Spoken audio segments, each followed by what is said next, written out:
talk show to go. Our show is brought to you by memestudium.com and other fine sponsors such as... You, the viewer. Visit memestudium.com/premium deluxe to support the show. Today we're joined by our co-host Glorbasnexk, special guests... Brian Peterson-Roest from Bees in the D. Musical guest, the Aampy Laampys. And your host...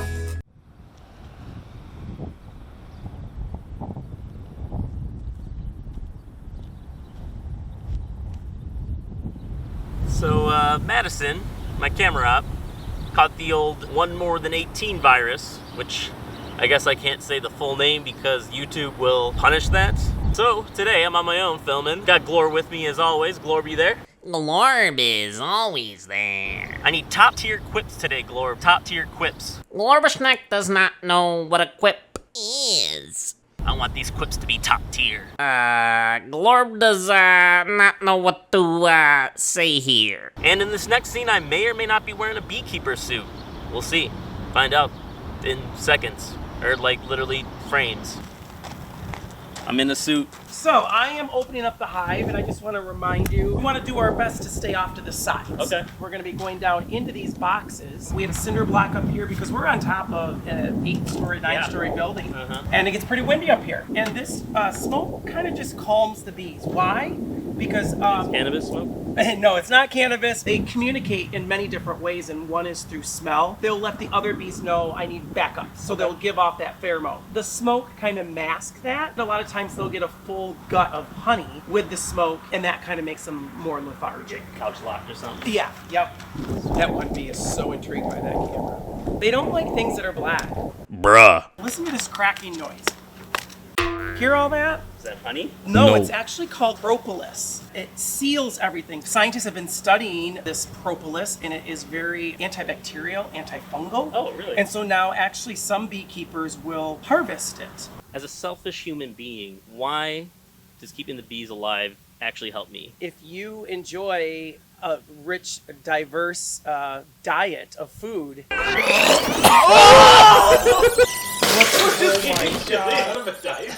We need our pollinators. They are responsible for most of the food that we eat. These are all worker bees, which are all females. Male bees don't do no work in the hive. They have one purpose, and that's to find a virgin queen and mate with her to pass on their seed. So let me go ahead and show you. Look at the honey inside of there. So that is all the honey in there. They'll come and repair this. Yeah. Look how many girls are already all around so that they can make sure none goes to waste, because you see some's dripping down, and they're going to put it right back in the cells, and they're going to seal it right back up. Do you have anything to say, bees? Hey, pal, why don't you buzz off over there with your microphone? Get it? Buzz. I'm a bee. Ha! So this metal thing is what's called a queen excluder. And the queen cannot fit through these little slats. Yeah. I don't want her up here because I don't want her laying eggs in the honey. And that wax, and I just collect this because we make our own lip balms. And we actually have partnerships with a lot of other companies too. And what's the honey that you use with friend of the show, Detroit City Distillery? Cinnamon tonic water, aged 3 years? 3 years?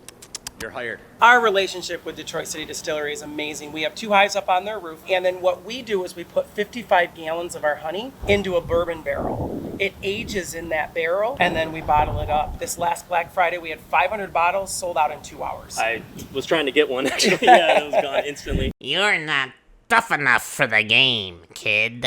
How is beekeeping in the city different than someone would in a farm or in the woods or something? Yeah, it's very interesting because more and more studies are being done with urban beekeeping, and they're finding that the urban hives actually flourish and do better than even the suburban or the rural. The main reason is, believe it or not, biodiversity. There is more diverse grouping of plant life in cities, and unlike the rural area, we don't have monosocieties where it's all corn or all soybeans. So it's the chemicals that are used to help grow our food actually prevent the bees from Unfortunately, yeah, a lot of those chemicals help with a larger yield and keep away the pest insects, but they also harm our beneficial insects like our honeybee. Now we're realizing that it's harming the ecosystem or the natural food chain and the pollination. Is there like research going into what chemicals would be safe for bees as well? Or? Oh yeah, the USDA, it's crazy. They have a huge pollinator branch and they are constantly studying our pollinators. What happens when a bee dies? Does it die in the hive here, or does it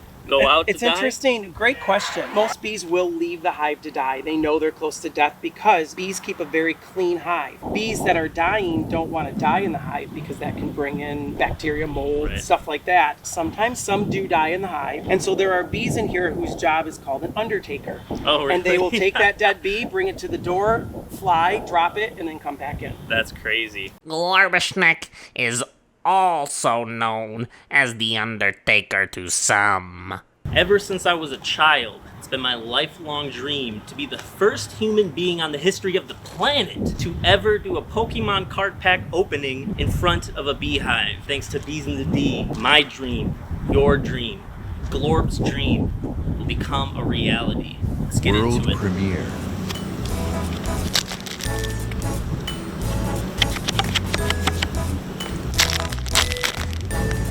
Arctovish.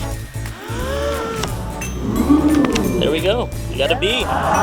Bombi. Put it to the hive. Would they ever battle between hives at all? Oh, yeah, it happens. Yeah. At the end of the season, unfortunately, beekeepers do need to be careful that if they have a weak hive, that they're monitoring it because a stronger hive may go survival of the fittest and may go in and rob out all their honey. And then that hive is, not going to make it through the winter. Right. The bees are going to come and attack you.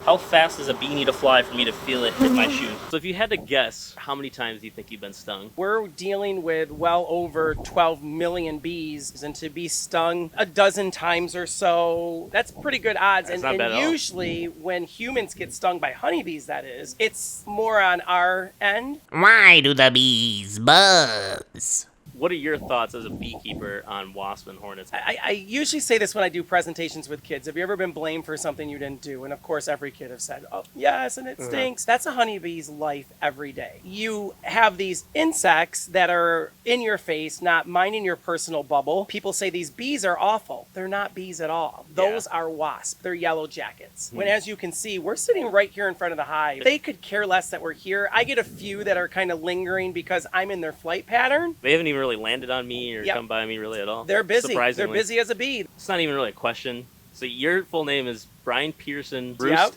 and your husband's name is Brian Roest Peterson. So That's hilarious. Oddly enough, no question, that's just hilarious. When you marry someone with the first same name and you choose to take a last name, trust me, it gets very interesting at airports. Yeah, I can imagine. What made me really laugh was that obviously I've talked to you many times over the last few years, but I actually didn't actually know the hyphenated order. And chances are, like, I didn't know might which have one you're responded using. to one email Oh, to you. really? And so you might have been talking to both of us. Oh, okay. And so it's kind of funny. They have found honey in ancient pyramids that is still perfectly fine. So does honey actually ever go bad or no? Well, I've heard people say that honey lasts up to 3,000 years. I believe it doesn't go bad. What is it like to grab a swarm? Swarms are like so fun for me. I mean, Okay. I guess I could equate it to if you have a hobby that you really enjoy. I love it. It's an adventure. Yeah. Everyone's different. You have to get creative to catch them sometimes. Let me first back up a little bit and just quickly tell you what a swarm is. Okay, yeah. When bees outgrow their hive and they're running out of room, they realize that the queen's not going to have any area to lay. So the old queen splits off with about 50 to 60% of the population and flies out of the hive, lands somewhere, and all of the bees that go with her crowd around her to protect her. While they're in this big ball of bees, which can last for hours or up to days,